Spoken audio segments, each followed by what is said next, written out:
Hello and a very warm welcome to the Change Exchange. My guest this time, Carolyn Steyn, best known these days as the wife of billionaire Douw Steyn and as the originator and driver behind 67 Blankets. The Blanket Lady. The Blanket Lady, and we'll talk a lot about that.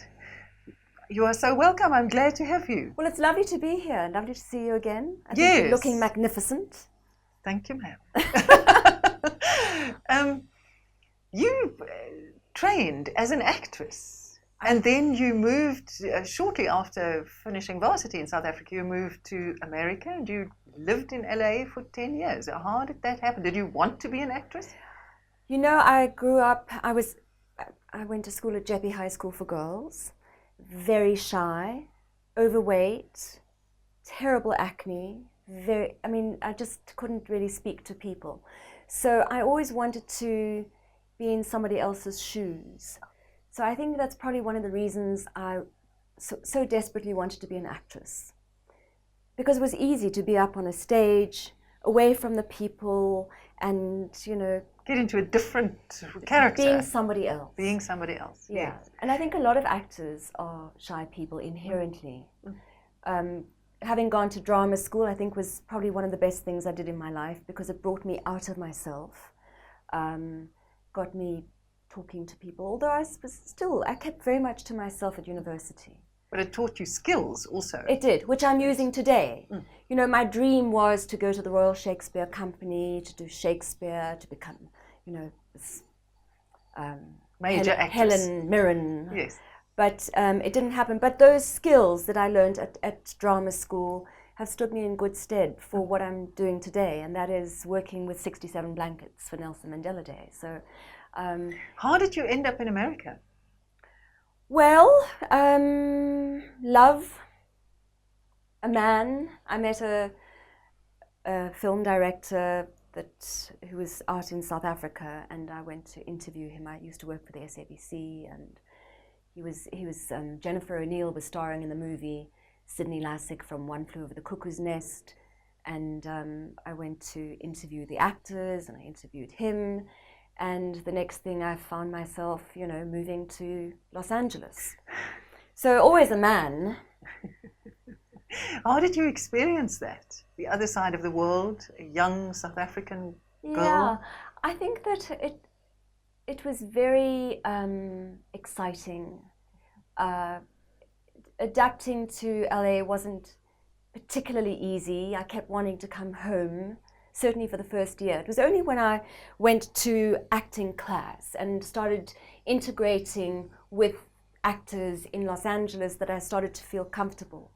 And that I was very fortunate to be in class with the likes of Kate Hudson, Giovanni Ribisi, Jeffrey Tambor, Doris Roberts, you know, the people that were very much working actors and stars today. So, and you worked as what you call a jobbing actor. How did that work? Wow. Yeah, I was a jobbing actor. What does that mean? I got a job here and a job there. I mean, I didn't become Charlize Theron, but you know, things happen for a reason, I believe. I was cast in The Odd Couple #2, the film with Jack Lemmon and Walter Matthau. And just before shooting, I got a call, how quickly can you get to South Africa? Because my mom was very ill. So I spoke to the director, Howie Deutsch. I said, you know, my mother's very ill. He said, Carolyn, go. I'll always use you. So that one big chance of, you know, film, I don't know, I've never seen the film. I haven't actually wanted to see the film. Yeah. Whether it would have changed my life in terms of being an actress, I don't know, but I'm sure it was certainly a nice role. And how did you handle giving up something like that, something that you really wanted? It would be the next big thing in your life, at least. And now it was just... I don't think I would have had it any other way. You know, a friend of mine, a well-known actress, said, how can you give this up to go and watch your mother die? This is like your big ticket to film in Hollywood. But, you know, I'm very grateful for the fact that I was able to spend the last 3 months with my mom. I also lost my mother in a similar way, Yeah. so I know what it is like. Can I ask you what that meant in your life? I don't mean just losing her, but being there through that process. I think it was a gift, you know, to be able to be there for her in her last months, last days. And one gets closer to people than ever before, because everything that's not important falls away. Yeah. I also, you know, with my dad, same thing. At that time, I was in Los Angeles, and I was given a job as a producer on a TV series called, I think it was called Love Stories for NBC Television. And I was in the job for like 2 days, and then I got the call about my dad. So similarly, I came home to be with my father. So it was, I said goodbye to Hollywood, because I feel it was so important for me to be with my parents when they passed. And I'm glad that I was present when they both passed. And then how did you build a life here again? You worked as an actress. You were in Papi for a whole year. I know. You know what? That was a role that changed my life in terms of, you know, being an actress. Marius Veyes was our director. Nelson Mandela played Papi Nongena. We actually opened the production in Soweto at a time where there were buses burning down on the roads. You know, I was the white girl in the combi I was terrified, you know, because I thought, you know, I'm playing this role of the madam. Yes. In apartheid South Africa. The whole stereotype. Yeah. And I thought I was going to be shot at. What year are we talking We're about? talking about 84-ish. Yeah. I had to carry a pass, a permission to enter Soweto at the time. And I was so shocked at the reaction, because I was, you know, Peter Dirk Ace knows that kind of laughter. I mean, it was a comedy. The people found me very funny because they recognized this white madam. Yeah, the caricature. And then we came to the Market Theatre, and the audience was a white-only audience, and I was waiting for my laughter, and there was nothing, absolutely nothing. It was embarrassed silence. So I think that Papi Nongena really opened my eyes to our politics, to what really was happening in our country. When I was at university, I wasn't one of those students that, you know, went on marches. I was busy learning my lines. I was too shy to really, you know, be with people. I wasn't a political thinker, but I've become much more of an activist. Yeah. At this stage in my life. It must have been an amazing exposure to all those different spaces, because, you know, I always think apartheid worked. It kept us apart, kept us in separate silos. And for you as a white girl to enter this story and then to go and play in all these other places. Absolutely. Must have been amazing. And, you know, it was Lochner de Kock who played the other white character. And so we toured all over South Africa with, I don't know, 12, 13 black actors. And we were allowed into places, Lochner and I, and the rest of the cast were not. So I could, you know, my eyes were opened to the way firsthand. Black people were living at that time. So it was a very, very interesting and eye-opening experience for me. And that was a year of my life with Papi Nongena. And afterwards, did you want to earn your living as an actress? Was that what you were thinking? Yeah, it's the only thing I ever wanted. You know, since I was a little girl, I remember going to see Shirley Temple in The Good Ship, Lollipop, and coming home. I think I was 5 years old, and coming home and saying to my father, "I want to be an actress." He said, "We'll talk about it another time." And then when I wanted to study drama at university, the agreement was that I get a teaching qualification, you know, if I was going to follow this acting thing. Nathaniel said to me, "It was obvious that I was going to be a musiekjuffrou." I love And Nathaniel. on He's very just much brilliant. the same Yeah. thinking from his parents, Yeah, of course. yeah. And then what happened after Papi?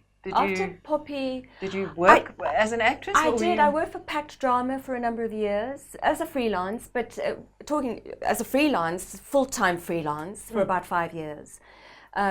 Doing productions like Robin van der Merwe of Neisner Forest with Richard van der Westhuizen.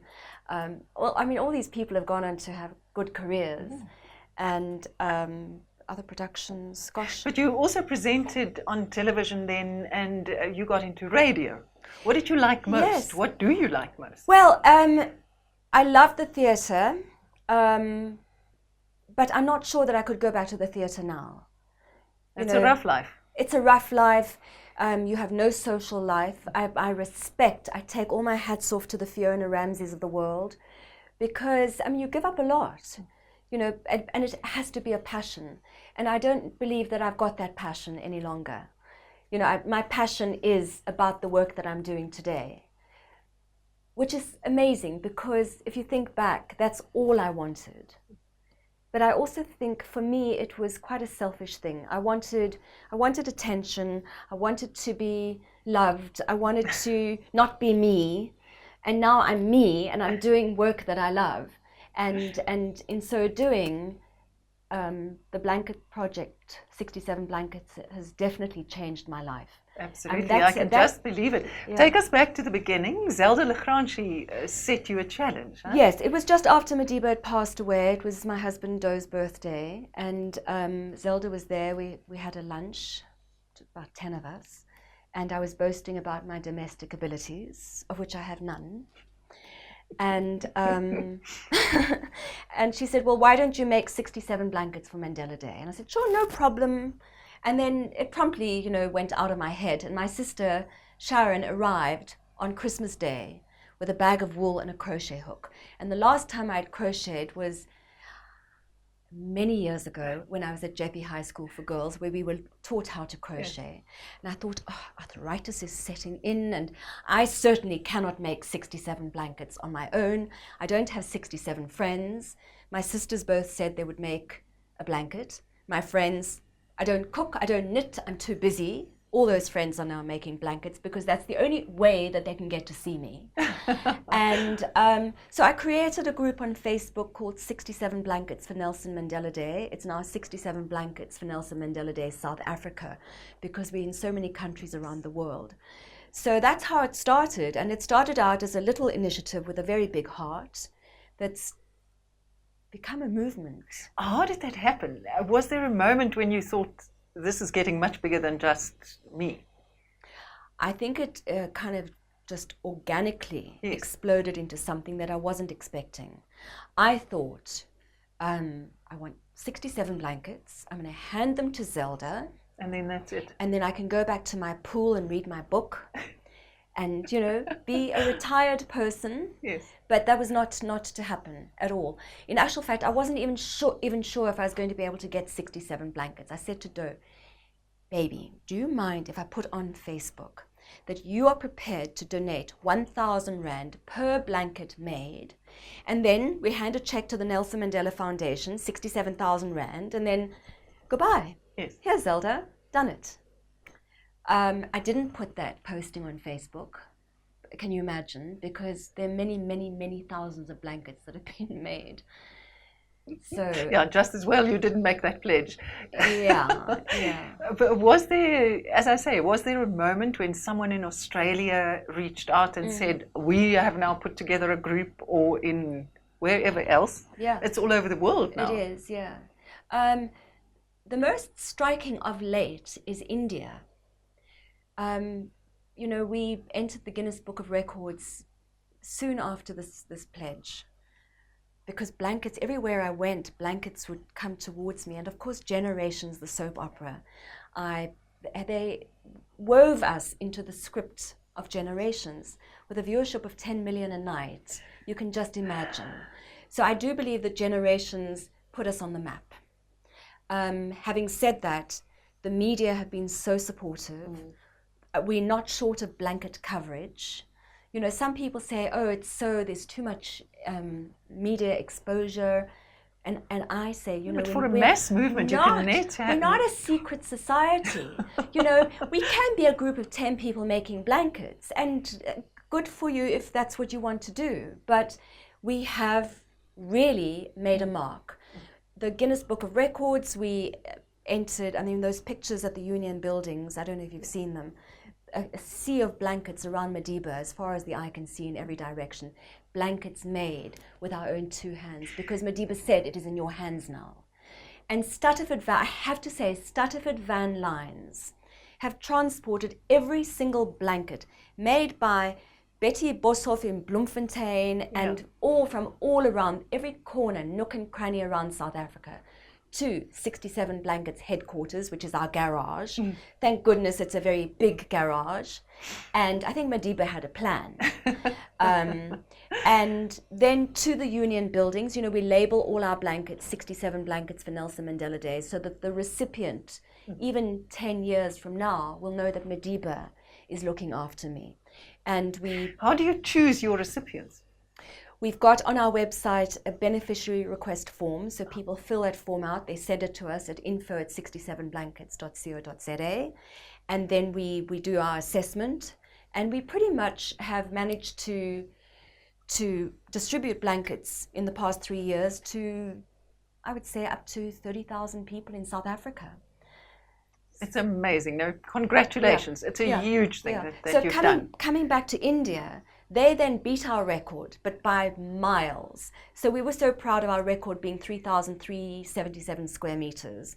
And then a few months, like 4 months later, India, 11,148 square meters. But you know, South Africans love a challenge. So we rolled up our sleeves. I actually got prisoners involved as well. So we were endorsed by the National Commissioner, Zak Modise, the Minister Michael Masuta, Deputy Minister Tabang Makwetla. So do we have prisoners at the moment sitting and crocheting? Correct. Good heavens. Yeah, all around the country. That's a kind of counterintuitive image. It is amazing. You know, we started out at Zonderwater Maximum Correctional Centre in Cullinan. And you know, there again, that's a game changer and a life-changing thing for me, because about 12 years ago, I got a call to say, do you know that my accountant, we won't mention names, is in jail? I went, what? He's in jail? It'd be really nice if you went to go and visit him. I thought, not a chance. Are these feet going to find themselves in a jail visiting someone that's done something bad? Definitely not. And now you find yourself in prisons very often. I do. I spent a lot of time in jail. And I often think, having engaged with a lot of people living behind bars, that there but for the grace of God go I. Because I believe that anyone can end up in an orange uniform or a blue uniform if you are a woman. Recently at, I think it was Durban Westville Prison, we launched, when we discussed our plans for the Guinness World Record, at Drakenstein Correctional Centre last year, April 22, to mark 22 years of democracy. With the minister, we went there to tell our ideas to the media. And I noticed on the program that it was just the minister, deputy minister, Carolyn Steyn, and etc. speaking. I said, but we have to have one of the inmates talk about the project. You have to have somebody here that can talk about, you know, otherwise, what why this are you means. there? Exactly. There was a woman that got up onto the stage and she said, my name is... I have served 12 years of a life sentence here for the murder of my husband. I want to thank my government for educating my children. The one is a doctor, the one is a scientist or whatever, but it was very impressive. And I want to thank Mrs. Steyn for remembering the forgotten people, for giving us something to do with our hands to make us feel worthwhile, to be able to contribute to the society that we have wronged. It was so powerful, it was very beautiful. And a lot of prisoners, and I have to say prisoners because they are to me, they call them correctional centers, but not but Orwellesque. Yeah. They talk about the fact that they're knitting together their broken lives with this project. They're knitting together broken trusts. With 67 blankets, they are finding their humanity again. And I'm quoting from someone. So I believe that the work that we're doing in terms of rehabilitation, skills development, giving people, forgotten people of the world, and some should be forgotten, make no mistake, but we've managed to take people out of gangs to join the project, because under the 67 blankets umbrella, they have got mathematics, science, poetry, dance, song, along with crocheting, knitting broken lives together. That must be so rewarding for you. It is. Yeah. I'm very passionate about it. I'm very glad that I didn't go to the Royal Shakespeare Company to act, because I feel that I'm making much more of a difference this way. And in South Africa, I think you can so easily be put in the box of the billionaire's wife, while this is so specifically yours and so huge. I suppose so. I don't really think of myself as such, because I do wake up with a purpose every day. I could have, gotten 67 blankets, but the gift that Zelda gave me through Madiba has definitely changed my life. Sometimes I do ask myself, why am I doing this? Going to, I think it was Leeuwkop Correctional Center, we had a blanket handover where the inmates were handing over blankets, and I had to go to the toilet. And I walked there and I thought, it's really difficult to go into here. So I called my sister. I said, can you just stand guard at the door? Because let me tell you, it was not a kosher site. And why am I telling you the story? I don't know, but you hover, okay? Hover, and I go, what am I doing here in the first place? I could be shopping, I could be on a beach, But there again, when I hear about the difference that the project is making in the lives of inmates, connecting with the outside world, changing the mindset of some hardened men. Then you know why. Then I know why. And Grâce Michel said to me, my dear, you do realize that this is your calling. Well, and one cannot gainsay her. No. Tell me, you said that Douw was at your side when you started this. You were briefly married to Douw in 2003. What brought you together? What attracted you? Gosh, when I first met Douw, he said to me, I'm going to marry. We were dancing, Andrew Lloyd Webber. We both love Andrew Lloyd Webber. And Douw can't sing, I can't sing, but we sing at the top of our lungs to Andrew Lloyd Webber. Love, love changes everything, da da da. Anyway, and he said, I'm going to marry you. And I said, in your dreams, darling, because I must tell you, I'd never met these kind of people before, business people. I was always with artists, actors, gay people. Yeah. Not to say that every actor is gay, but a lot of, It's alternative. Yes. And now I'm with a bunch of Afrikaans men involved in insurance, and I think, that night I remember really letting my hair down. Because I thought, I'm never going to see this bunch of Afrikaners ever again in my life. And now look, married once, twice to the same person, Carolyn Steyn. What attracted to me? I think that, I don't know. I think he was just so rich. No, joking. I did try very hard to run away from him. But I think that I was a challenge for Douw, and he persevered. Yeah, and we have this umbilical cord that could never be cut, all over those years. We were married for 5 months to begin with, and then I thought, I can't. He's a very difficult man. Not easy, but again, I love a challenge. So what made you decide to try it for a second time? During those years where we were apart, we were never really quite apart. Whenever I could be on a date with someone and my phone would ring, and if it was Douw, I would say, I've got to go. got to go. Sorry, I'm so sorry. I've got a crisis. And then I'd rush off to be with Douw, whether it be, at the Saxon, which is where he was living at the time, or whether it be in London, or wherever he was in the world, I'd be on the next plane. I could never get him out of my system, and I tried so hard. But he's a fascinating man. He's a visionary. He's amazing. He is an incredible man. And you share that energy to get something done. Douw has taught me a lot of things, and the one is go big or go home. So it's not about anymore making 67 blankets. It is about getting 67 countries involved in the project. And next year the project that we're aiming for is to create the largest portrait blanket in the world of the face of Madiba, and that will be our tribute to Madiba in his 100th year. So every blanket measures 160 by 160 centimeters.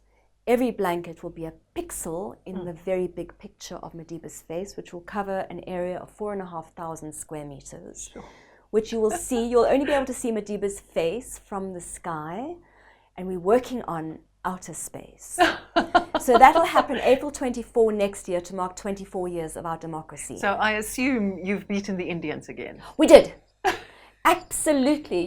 People said, don't try and beat India in the world record because they've got billions, we've got millions.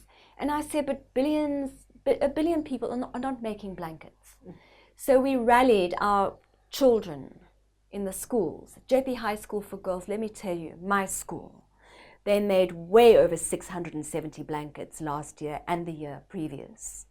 Many schools came on board, church groups, the Department of Correctional Services, the inmates, the officials, they worked together and they made... So it really is a mass movement now. The inmates and officials contributed over 5,000 blankets last year to the Guinness World Record.